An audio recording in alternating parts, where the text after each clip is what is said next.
دوستان محترم، گفتگو کو ختم کرتا ہوں اور ایک گزارش کرنا چاہتا ہوں۔ جیسا کہ آپ تمام احباب کو علم ہے کہ دربار پیر حاجی سلیمان رحمۃ اللہ علیہ والی جو مسجد ہے، اس کے ساتھ جو ہماری پہلی جنازہ گاہ تھی، سابقہ جنازہ گاہ، اس جگہ پر ہم نے ناظرہ قرآن سینٹر، اس کی تعمیر کے لیے منصوبہ بنایا ہے۔ اس کا نقشہ بھی آ گیا ہے، اس کا ٹھیکہ بھی دے دیا گیا ہے، یعنی جو ٹھیکیدار ہے اس کے ساتھ کانٹریکٹ بھی ہو گیا۔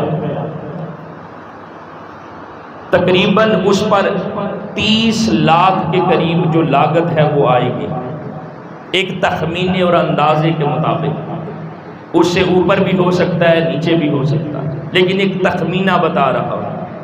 تو اس کے لیے جتنے بھی اہلیان حاجی والا اور بالخصوص اس میرے محلے کے جتنے بھی لوگ ہیں، ان سے یہی گزارش ہے کہ جہاں تک ہو سکے اس کار خیر کے اندر ہمارے ساتھ ضرور تعاون فرمائیں۔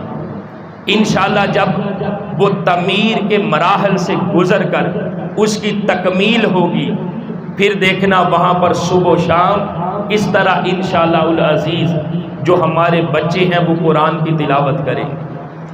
اور پھر وہاں پر جو ہمارا منصوبہ آگے کہ پورے گاؤں کی سطح پر جتنے بھی علماء کرام، ان کے پاس جتنے بھی ناظرہ قرآن پڑھنے والے بچے ہیں، دیکھیں مدارس تو پہلے بھی بڑے ہیں نا، ہم تھوڑا سا روایت سے ہٹ کر وہ ناظرہ قرآن جو ہر بچے نے پڑھنا ہے، حفظ ہر بچے نے نہیں کرنا، لیکن ناظرہ قرآن وہ ہر بچے نے پڑھنا ہے، تو ان کے لیے یہ جو منصوبہ ہے وہ بنایا گیا ہے۔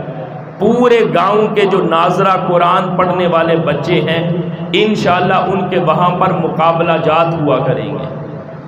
ان بچوں کو سورہ رحمان، سورہ ملک، سورہ یاسین، سورہ مزمل 30واں پارہ انشاءاللہ یہ زبانی یاد کروایا جائے گا، تاکہ انہیں کچھ نہ کچھ حفظ بھی ہو جائے، اور قرآن پاک کی جو تعلیم ہے ناظرہ والی اس کو بھی وہ حاصل کر لے۔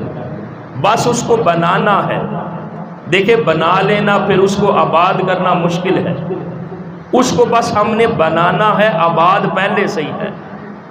کیونکہ الحمدللہ میرے پاس تقریباً 100 کے قریب بچے ہیں جو اس وقت ناظرہ قرآن پاک پڑھ رہے ہیں، لیکن ان کو گھر میں پڑھا رہا ہوں، پچھلے پہر دربار والی مسجد میں اور صبح اپنے گھر میں۔ وہ جو گھر کے اندر جتنے بچے ہیں نا، وہ سارے انشاءاللہ اس ناظرہ قرآن کے اندر قرآن پاک کی تعلیم حاصل کریں گے۔ تو تمام احباب سے یہ گزارش ہے کہ اس کار خیر کے اندر جہاں تک ہو سکے ضرور تعاون فرمائیں۔